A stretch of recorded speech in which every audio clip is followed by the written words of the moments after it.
이게 현재로서는 이화영을 회유했느냐 안 했느냐 이 정도 차원인데요. 제가 그 당시에 들은 이야기가 있습니다. 필리핀입니까? 가 있는 이 김성태에게 한국 고위 쪽에서 전화가 갔다는 거예요.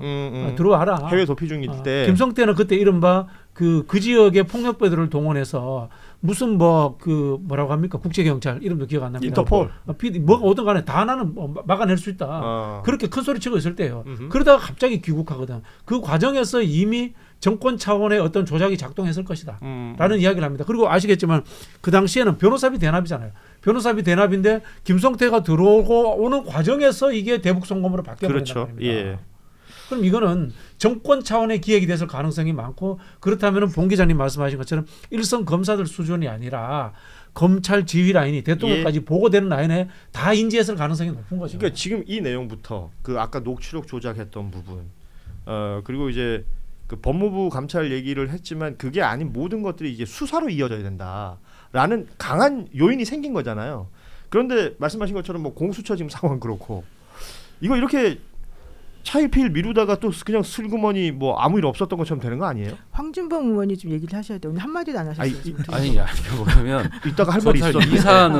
이 사안이 그러니까 이제 말씀하신 대로 모두 언론이 이제 대통령이 왜 자기 사건 가지고 이렇게 얘기를 하냐 이해 충돌이다 이런 비판이 있고 야당에서 그러는데 어제 오후에 이게 나왔단 말이죠. 예. 대통령의 발언이 조금 약간 그 예상치 않게 이게 갑작스럽게 좀 나왔어요. 그래서 지금 이제 봉지욱 기자 말씀하신 그런 어떤 그 구체적인 정황들 이런 거가 다 그 전파가 안 된 상태에서 그거부터 나오니까 이런 약간 정치적 논란으로 확 뛰어버렸어요. 그런데 이 사건 자체에 대해서 어제 그러니까 그 수원지법 그 검사들이 수원지법 법정에서 검사들이 검사도 수원지검 사람들이죠. 그러니까 거기서 벌어진 일에 대해서 배경에 대해서 좀 더 파헤쳐서 좀 더 알려질 필요가 있겠다라는 생각이 지금 드네요. 그러지 않고는 그냥 정치 공방만 되는 거죠. 그렇죠. 이화영 부지사의 재판 자체에서 이 일이 벌어진 날은 이게 크게 뉴스가 안 됐어요. 오히려. 이거를 읽어드릴게요. 제가 이 변호사들이 쓴 그 기자회견문에 나온 내용인데 2025년 11월 25일 11시에 열린 제9회 공판 준비 기일 이제 그게 바로 이제 며칠 전에 있었던 거거든요.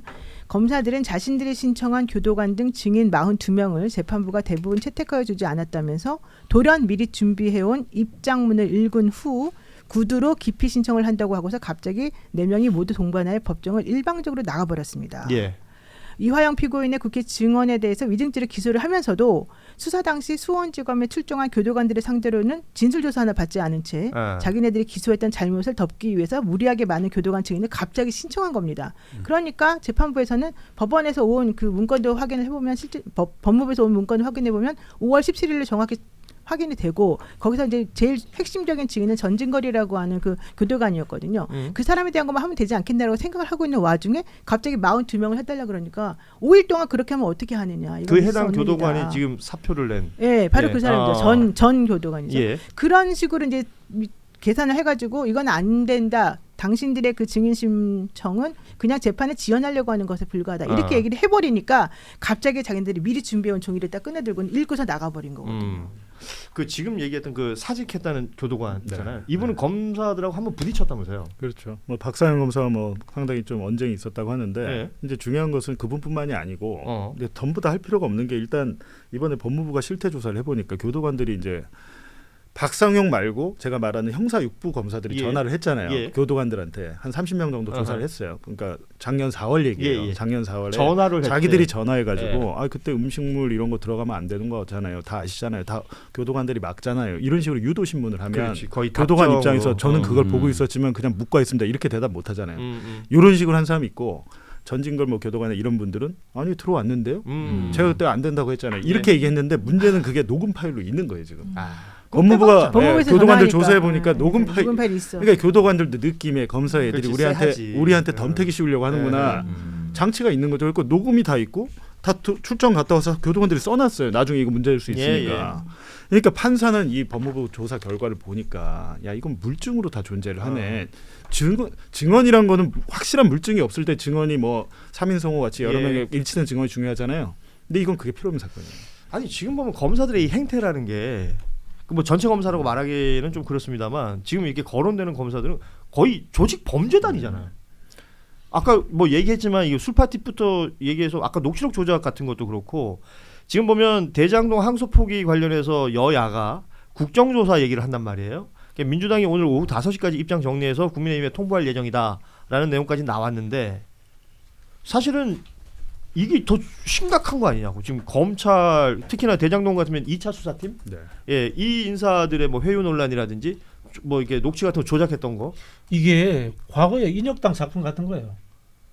대학생들 잡아다가 고문해가지고 가짜 간첩 만드는 거예요. 없는 일 만들어내고. 없는 일 만드는 예. 거예요. 국가기관이 5.18 때 저기 뭐야 김대중 대통령 아들 잡아오고 그 당시 야당 의원들 잡아다가는 김대중 내라는 뭐 사건 만들어낸 거예요. 그렇게 하는 것과 똑같은 행태인 거예요. 이게. 그렇기 때문에 이게 국가의 이 시스템을 망가뜨리는 국정농단 국기문란 사건인 겁니다.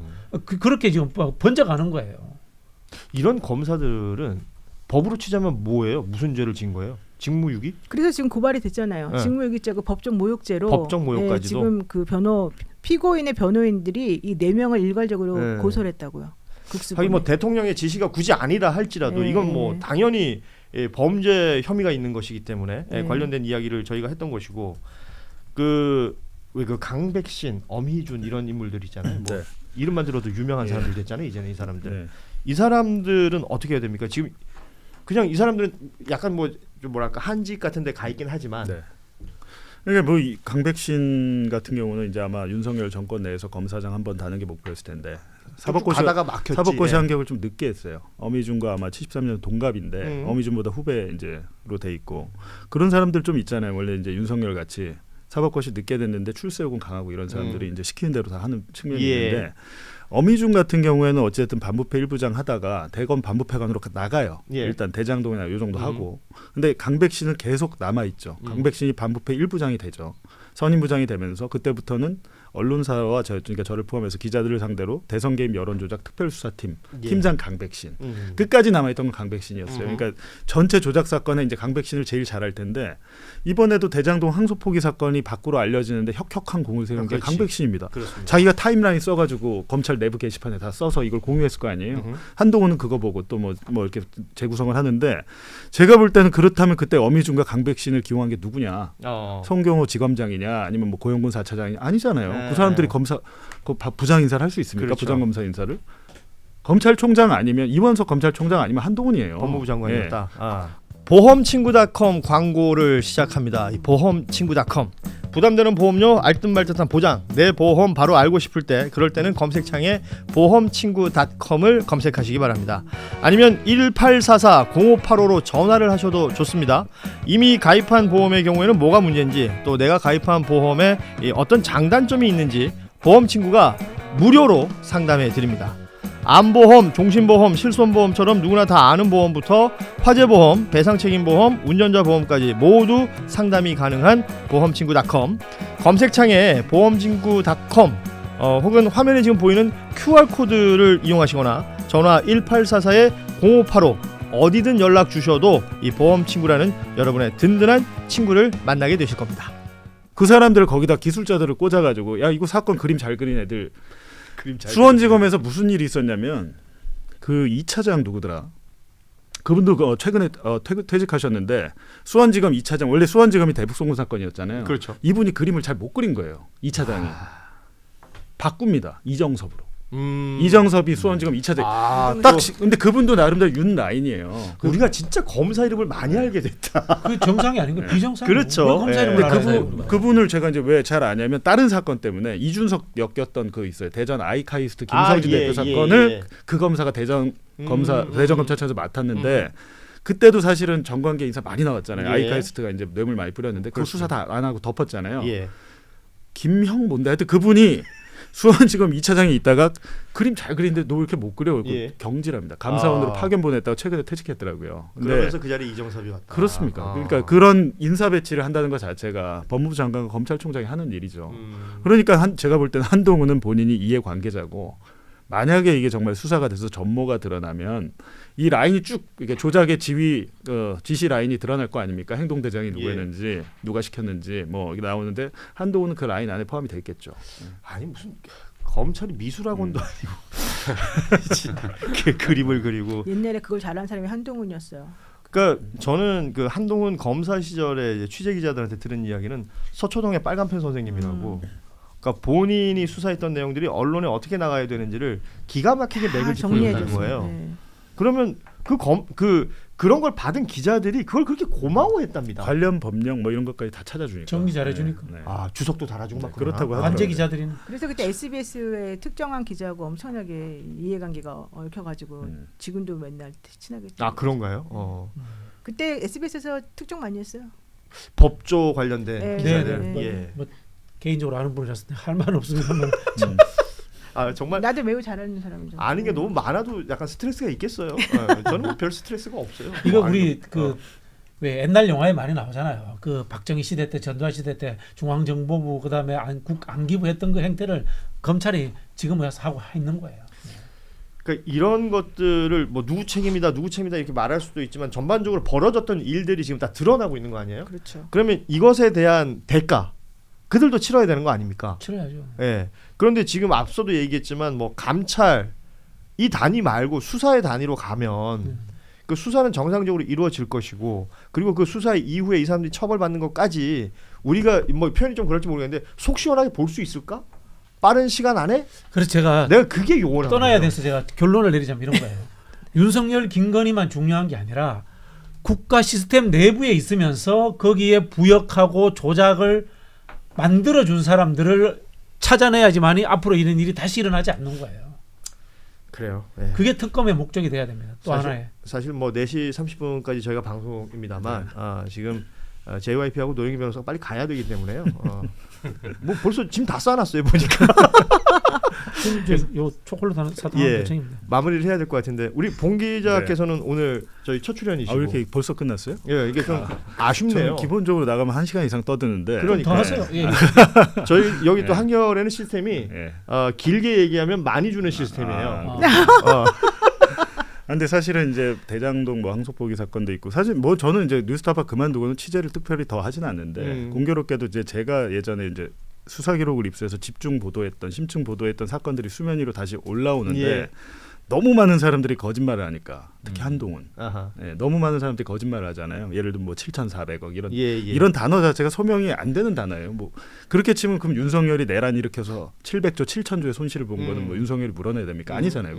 근데 그런 식으로 그런 것들을 보면서 좀 약간 화가 난 측면이 있는데 아니나 다를까 또 대북송금 사건에서 어떻게 보면 평검사들이 또 일종의 이건 항명 같은 예. 일이잖아요.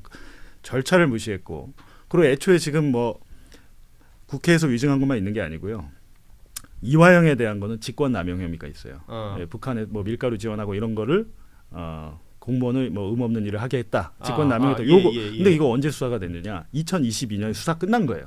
2022년에 그냥 놔뒀다가 나중에 이화영이가 저거 국회 가서 막 계속 막 얘기하고 그러니까 괘씸죄 걸린 겁니다. 괘씸죄 걸려서 직권남용 혐의도 있고 거기를 갖다 걸어버렸군요. 정치자금법 혐의도 있고 예. 세 개의 혐의를 새롭게 붙여가지고 이화영이 애초에 수사 받을 때도 어떻게 했습니까? 혐의 세 개를 쪼개가지고 따로. 혐의 한 개당 6개월씩 구속해서 638에서 18개월 이상 구속을 시켰었잖아요. 나오지도 못하고 그렇죠. 이런 식으로 하지 말라고 판사 법정에서 얘기합니다. 예. 그렇게 얘기한 판사도 있어요. 근데 예.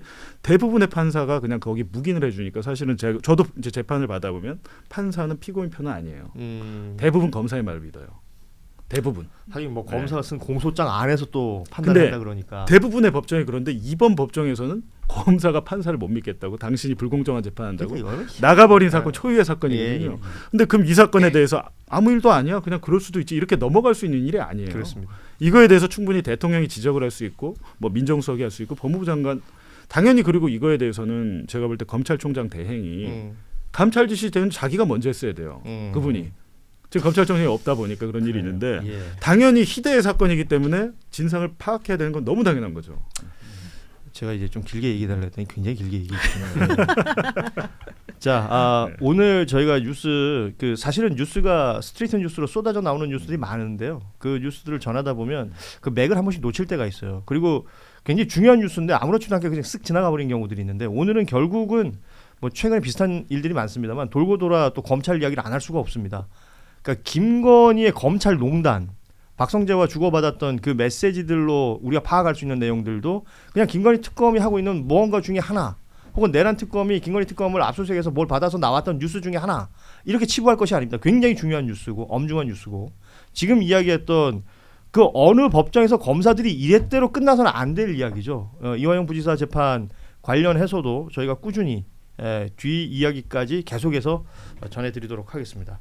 오늘 우리 황준범 위원의 활약성이 부족하다는 댓글들이 보이는데 저는 각오하고 나왔습니다. 그럼 오늘 클로징 멘트 우리 황 의원께서 하실까요? 앞으로 봉 기자님 그 정기적으로 출연을 시켜서 예. 시리즈로 다 해보는 게 괜찮을 것 같습니다. 저는 그때도 계속 이렇게 가만히 있겠습니다. 그래요? 그 일정은 괜찮으신가요? 요즘 생계형 패널이라 제가 괜찮습니다. 필요하면 뭐 제가 오늘 제 역할을 할 텐데요. 예. 하여튼 별로 언론 마음에 제가 안 볼 때 들었어요? 아니 그게 아니라 이제 제가 한 가지 요즘 느끼는 거는 뭐 이제 정권이 바뀌었지만 뭐 그럼에도 불구하고 언론 지형이란 게 참 안 변하는구나 그런 생각을 많이 해요. 왜냐하면 제가 뉴스타파에서 2022년 11월부터 검찰 수사 기록을 기반으로 해서 대장동 엑스파일이란 제목으로 기획 보도를 했는데 예. 그때도 17대 1로 싸운 느낌이었고 예. 아무도 검찰 수사 기록을 제시를 하고 공개를 하는데도 다른 언론이 안 써요.